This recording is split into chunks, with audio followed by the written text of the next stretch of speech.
Good evening, or good morning. It's evening for me, it's morning for you. I'm here live in my new production studio. Let me show you around. Oh no, I gotta flip the thing. I can't flip the thing. All right, I can't flip the thing. This is my production studio. I've done a lot of work. Good news, I found some green beans that I'm gonna plant. I didn't know those were there. And some tomatoes, two types. And some sunflowers. Those seeds are, I don't know how old, so hopefully they germinate. But anywho, production studio up and running. It's a little chilly out here, but I'm thinking as the weather warms up, it's gonna be great. Ooh, I got a couch. Did I show you the couch? That's where the magic's gonna happen. I'll be doing a lot of work out there. Okay, so speaking of seeds and me finding them, I want to talk a little bit about farming and agriculture because I feel like some of us are missing kind of a key point. I wrote down notes, so I might be looking down.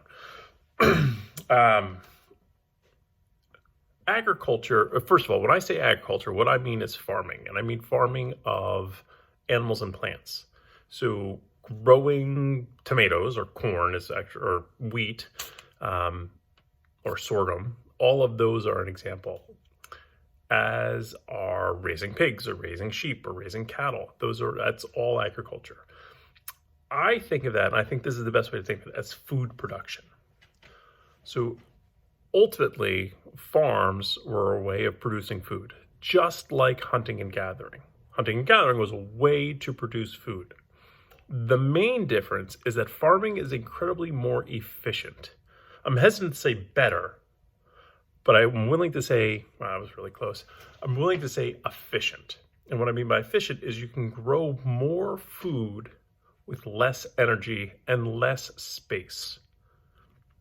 So the numbers are off here, but if you have a farm that is an acre or a square mile, actually, I don't know what the right answer is, but in that plot of land, you can feed way more people than you can if you were just hunting and gathering in 1 acre or 1 square mile, which is why the hunters and gatherers had to move around a lot, because they could essentially pick that square acre or square mile clean, and then there'd be no more food for them to produce, and they'd have to move on, hence a nomadic lifestyle.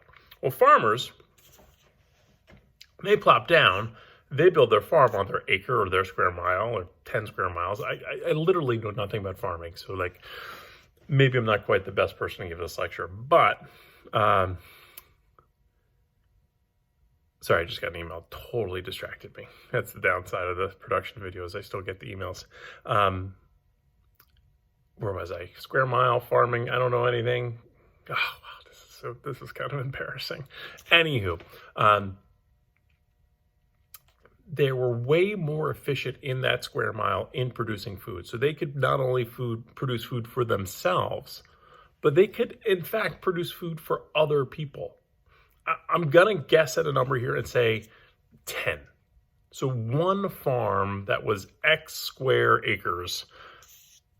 miles or acres, could produce food for 10 people. So if you have 10 farms, that's 100 people. If you have 100 farms, that's 1,000 people. And now all of a sudden 100 farmers can produce food for 1,000 people. And that's what this is the next word of the day, that creates a food surplus. surplus, surplus.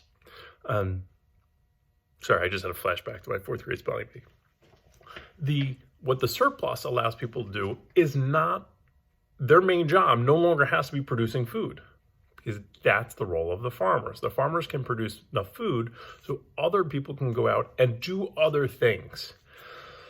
The term that I learned when I was a kid they were called specialized workers, because they were specialized in some other facet.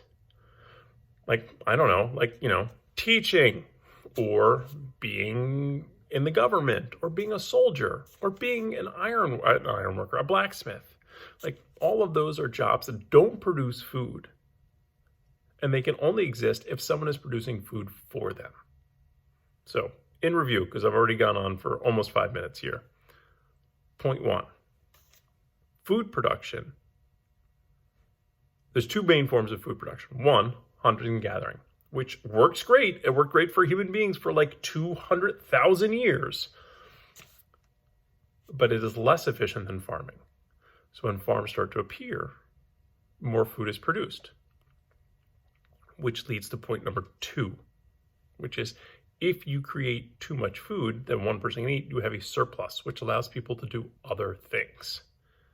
The whole point of this, which I've completely and totally forgot, was the fact that most of the kids in the other class, or one of the classes, I can't remember which one, thought that farming and hunting kind of went hand in hand, which it kind of did. It wasn't like when people started farming, they completely forgot how to hunt. But hunting no longer became the main food producing activity. Farming was, and it kind of dwarfed it. Like, again, I'm making up the numbers, but if you want to talk in like calories of food produced, the farming would be like 95%, where hunting would be about 5%.